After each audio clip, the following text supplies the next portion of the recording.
सुनो, कुरान की आखिरी सूरह किसी जंग पर खत्म नहीं होती, किसी कानून पर नहीं, किसी सजा पर भी नहीं। कुरान इंसान के दिमाग पर खत्म होता है, क्योंकि असली जंग बाहर नहीं होती, अंदर होती है। कुल आऊज़ु बिरब्बिन नास, मैं पनाह लेता हूँ इंसान के रब की। साइकोलॉजी कहती है इंसान का दिमाग सेफ्टी ढूंढता है, अटैचमेंट ढूंढता है, एक सिक्योर अथॉरिटी चाहता है। और कुरान सीधा कहता है जो तुम्हें क्रिएट करता है, जो तुम्हारे ट्रॉमा से वाकिफ है, जो तुम्हारे सबकॉन्शियस को भी जानता है, वही तुम्हारी रियल सिक्योरिटी है। मलिक नास, इंसान का बादशाह। फिलॉसफी एक सवाल पूछती है, पावर किसके पास है? System, state, elite, narrative? Quran कहता है जो तुम्हारे ख्यालों को कंट्रोल कर सकता है वही तुम पर रूल करता है।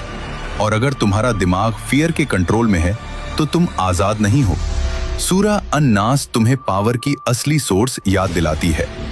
इलाहिन-नास, इंसान का माबूद। साइकोलॉजी की एक बिटर रियलिटी, हर इंसान किसी न किसी चीज की इबादत करता है।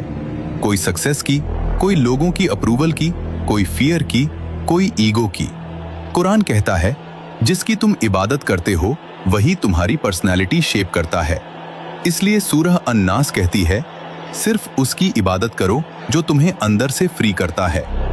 मिन शर्रिल वसवास अल खन्नास। अब दुश्मन का नाम लिया जाता है, वो जो चिल्लाता नहीं, वो जो सामने नहीं आता, वो जो सिर्फ थॉट बनकर आता है। साइकोलॉजी इसे कहती है intrusive thoughts, self sabotage, negative inner voice. Quran इसे कहता है वसवसा। और सबसे डेंजरस बात, जब तुम अल्लाह को याद करते हो वो पीछे हट जाता है।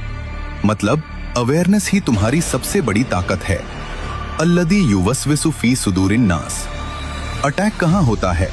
दिल और दिमाग के बीच, वहीं जहां डिसीजंस बनते हैं, वहीं जहां यकीन और डाउट लड़ते हैं, वहीं जहां इंसान खुद से हार जाता है। कुरान कह रहा है तुम्हारी जिंदगी का सबसे बड़ा बैटलफील्ड तुम्हारा इनर वर्ल्ड है।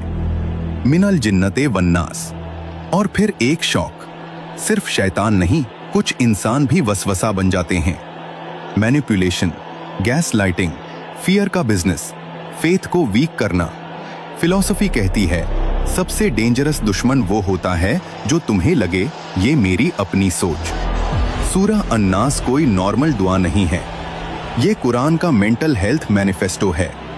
ये कुरान का कॉन्शियसनेस डिफेंस सिस्टम है। इसलिए रसूलुल्लाह सल्लल्लाहु अलैहि वसल्लम सोने से पहले इसे पढ़ते थे।